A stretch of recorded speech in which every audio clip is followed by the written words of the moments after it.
लेकिन छोड़ूंगा नहीं। जब तक नहीं हो जाएगा पूरे देश में घूम घूम के कहता रहूंगा। जब तक गुलामी का नाम मिटेगा नहीं तब तक ये यात्रा चलती रहेगी। इसलिए गुलामी का नाम मिटाने के लिए अब की बार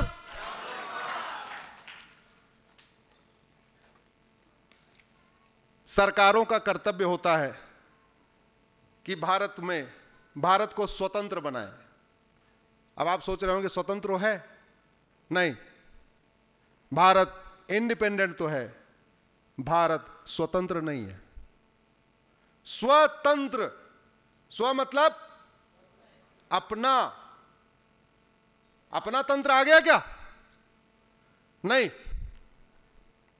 गुलामी के नाम चल रहे हैं, गुलामी के निशान चल रहे हैं, गुलामी की कुरीतियां चल रही हैं, गुलामी की कुप्रथाएं चल रही हैं, गुलामी की पुलिस व्यवस्था चल रही है, गुलामी की शिक्षा व्यवस्था चल रही है, गुलामी की प्रशासनिक व्यवस्था चल रही है, गुलामी की न्यायिक व्यवस्था चल रही है, गुलामी की चिकित्सा व्यवस्था चल रही है। सब कुछ तो गुलामी का है। भारत को स्वतंत्र भारत बनाना है। अभी इंडिपेंडेंट इंडिया है, इंडिपेंडेंट इंडिया को क्या बनाना है? और वो तभी होगा, उसके लिए क्या करना पड़ेगा अब की बार?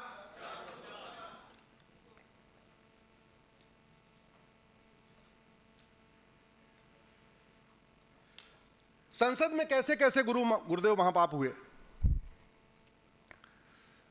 सबको पता है कि यहां मठ मंदिरों को तोड़ा गया, लेकिन संसद में कानून बना 1991 में, इसको प्लेस ऑफ वर्शिप एक्ट कहते हैं। एक बात ध्यान रखिएगा, हम अब जितनी देर बात करने वाले हैं उन्हीं विषयों पे बात करने वाले हैं जिस पे हम पीआईएल फाइल कर चुके हैं। हम पीआईएल के बाहर जाते नहीं, और वही बात बोलते हैं जिसको हम एफिडेविट पे सुप्रीम कोर्ट या हाई कोर्ट में लिख के देते हैं। 1991 में एक प्लेस ऑफ वर्शिप एक्ट बना, हिंदी में कहते हैं पूजा स्थल कानून। नाम बड़ा प्यारा है, नाम से क्या लग रहा है कि पूजा स्थल के रखरखाव के लिए। पहली बात तो आप समझिए, जैसे धर्म और रिलीजन अलग अलग होता है, संविधान और कॉन्स्टिट्यूशन अलग होता है। संविधान, ऐसा विधान जो सबके लिए समान हो, उसको क्या कहते हैं? लेकिन अंग्रेजी में ऐसा कोई शब्द नहीं है, तो हमने कॉन्स्टिट्यूशन को अडॉप्ट कर लिया। धर्म, अंग्रेजी में कोई शब्द नहीं है, हमने रिलीजन मान लिया। ब्रह्म के लिए अंग्रेजी में कोई शब्द नहीं है, योग के लिए अंग्रेजी में कोई शब्द नहीं है। ऐसे हजारों शब्द हैं हमारे पास जिसका अंग्रेजी में कोई शब्द ही नहीं है। क्यों नहीं है? क्योंकि हमारे अल्फाबेट 52 है, अंग्रेजी में अल्फाबेट कितने हैं? 26। वहां उस शब्द की बड़ी लिमिट है। जैसे मामा और चाचा, ये अलग अलग हैं कि एक ही व्यक्ति है? तो हम कहते हैं मामा और चाचा, और अंग्रेजी में क्या कहते हैं? मौसी और चाची, ये दोनों अलग अलग हैं कि एक ही है? अंग्रेजी में क्या कहते हैं? शब्दों की कमी है वहां पे। तो शब्दों की कमी है, इसलिए प्रॉब्लम है। नाम इसका रखा पूजा स्थल कानून। कांग्रेस कैसे खेल खेलती है शब्दों का, इसको ध्यान रखिए। नाम क्या रखा? पूजा स्थल कानून। और उद्देश्य क्या है? पूजा स्थल को खींचना, हिंदुओं के हाथ से खींच लेना। इसका उद्देश्य क्या है इस कानून का? कि बाबर, हुमायूं, तुगलक, गजनी, गोरी के द्वारा जो अत्याचार किया गया, जिन मंदिरों को तोड़ा गया, आप उसके खिलाफ कोर्ट नहीं जा सकते, यह कानून कहता है। पार्लियामेंट में बना यह कानून, संसदीय महापाप हुआ। This is the biggest parliamentary sin. यह कह रहा है कानून कि बाबर ने जो भी काम किया वो सब लीगल है, औरंगजेब ने जो काम किया वो सब लीगल है, तुगलक ने जो काम किया वो सब लीगल है। और आप जो उन्होंने अत्याचार किया, मठ मंदिर तोड़ा, उसके लिए कोर्ट में नहीं जा सकते। और एक सेक्शन तो यह भी कहता है कि अगर कोई मुकदमा कोर्ट में चल रहा है तो जज उसको सुनेंगे नहीं, गवाहों के बयान नहीं होंगे, कागज की छानबीन नहीं होगी, बल्कि वो मुकदमा खत्म कर दिया जाएगा। हमने इसको 2020 में चैलेंज किया था। हम राम मंदिर का वेट कर रहे थे, हमने कहा पहले मंदिर बन जाए फिर इस कानून को चैलेंज करें। तो मंदिर जब बन गया तब हमने इसको चैलेंज किया। मामला सुप्रीम कोर्ट में चल रहा है। 1192 में दिल्ली में कुतुबुद्दीन ऐबक ने हमारे मंदिरों को तोड़ा। 1305 में अलाउद्दीन खिलजी ने भोजशाला में सरस्वती मंदिर को तोड़ा। 1373 में सिकंदर शाह ने शिव मंदिर को तोड़ के अदीना मस्जिद बना दिया। 1377 में तुगलक ने अटाला देवी मंदिर को तोड़ के अटाला मस्जिद बना दिया उत्तर प्रदेश में। 1410 में अलाउद्दीन खिलजी ने रुद्र महालय को मंदिर तोड़ के जामी मस्जिद बना दिया। 1588 में बाबर ने भगवान श्री राम का मंदिर तोड़ के बाबरी मस्जिद बनवा दिया था। भगवान की कृपा से दोबारा वहां भव्य मंदिर बन गया है। गुरुदेव को हम लोग देख ही रहे थे वहां पे। 1552 में अहमद शाह ने भद्रकाली को मंदिर को तोड़ के जामा मस्जिद बना दिया। 1669 औरंगजेब ने काशी विश्वनाथ मंदिर को तोड़ के ज्ञानवापी वहां पे ढांचे को बदल दिया। 1670 में औरंगजेब ने भगवान कृष्ण के जन्मस्थान को तोड़ के वहां ईदगाह मस्जिद बना दिया। ऐसे बहुत सारी लिस्ट। कायदे से पार्लियामेंट में कानून बनना चाहिए था, restoration of place of worship act. Restoration of place of worship act, उसके अंदर एक कमेटी बना दी जाती जिसमें हिस्टोरियन होते, एएसआई के लोग होते, वैज्ञानिक होते, जज होते, एक कमीशन बना के, और जो प्रमुख विषय है, मैं ये नहीं कह रहा हूं उन्होंने तो हजारों मंदिर तोड़े, चलो हजारों नहीं, लेकिन कम से कम उन मंदिरों का जिनका वर्णन स्कंद पुराण में है या हमारे किसी भी पुराण में है या हमारे वेद में है या हमारे और धार्मिक ग्रंथों में है, उनको तो रिस्टोर कर ही सकते थे ना। कम से कम उन मंदिरों को तो रिस्टोर कर ही सकते हैं जिसके बारे में तोड़ने वाले ने खुद ही लिखवाया, हमने इसको तोड़वाया। तोड़ने वाला कह रहा है हमने तोड़वाया, साक्ष्य एविडेंस बता रहे हैं तोड़ा गया, हमारे धार्मिक ग्रंथ बता रहे हैं तोड़ा गया, हिस्टोरियन कह रहे हैं तोड़ा गया, एएसआई के लोग कह रहे हैं तोड़ा गया, लेकिन यह कानून कहता है कुछ भी हो जाए इसको तुम रिस्टोर नहीं करा सकते।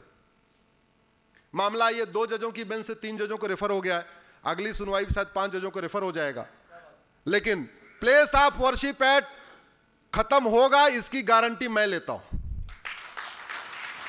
आप 404 कर दोगे तो पार्लियामेंट से खत्म होगा, आप 404 नहीं करोगे तो हम खत्म करवाएंगे सुप्रीम कोर्ट से, इसकी गारंटी मैं लेता हूं।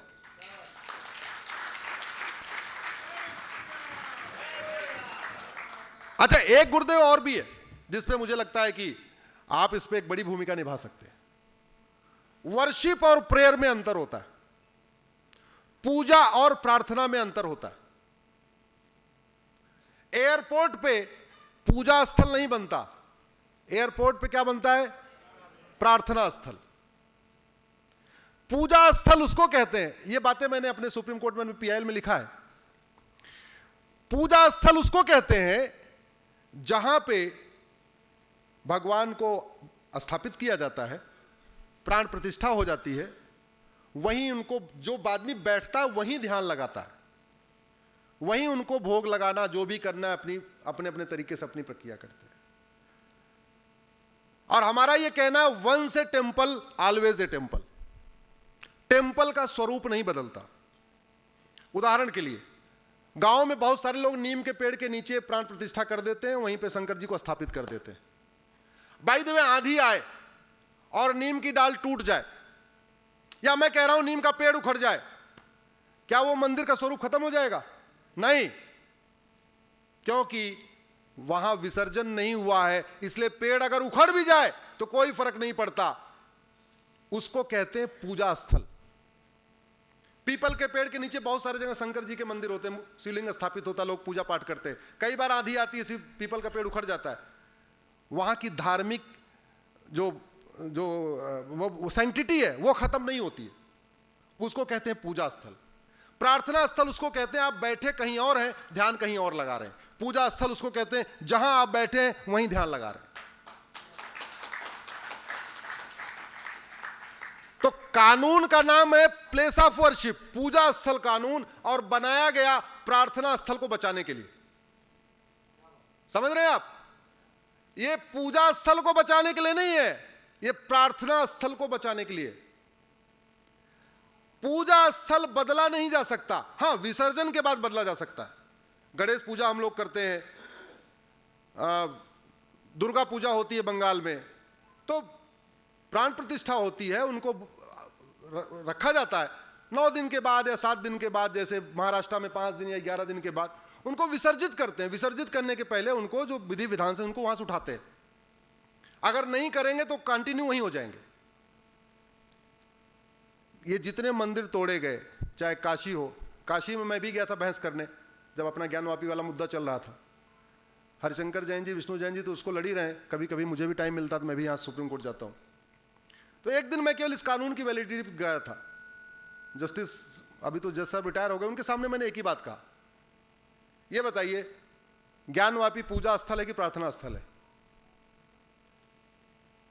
विरोधी पक्ष बोले जी ये तो प्रार्थना स्थल है। हमने कहा प्रार्थना स्थल है, फिर पूजा स्थल कानून का आपके ऊपर कैसे लागू हो जाए?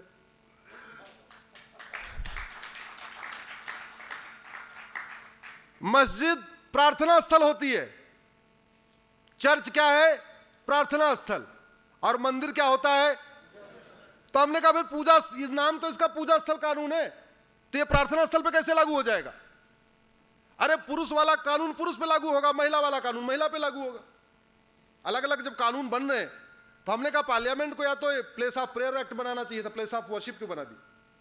और दूसरा, जब ढांचा तोड़ा गया लेकिन वहां विसर्जन की प्रक्रिया तो हुई नहीं ज्ञानवापी में, भगवान शिव को विसर्जित तो किया नहीं किया। जब विसर्जित नहीं किया गया तो once a temple always a temple.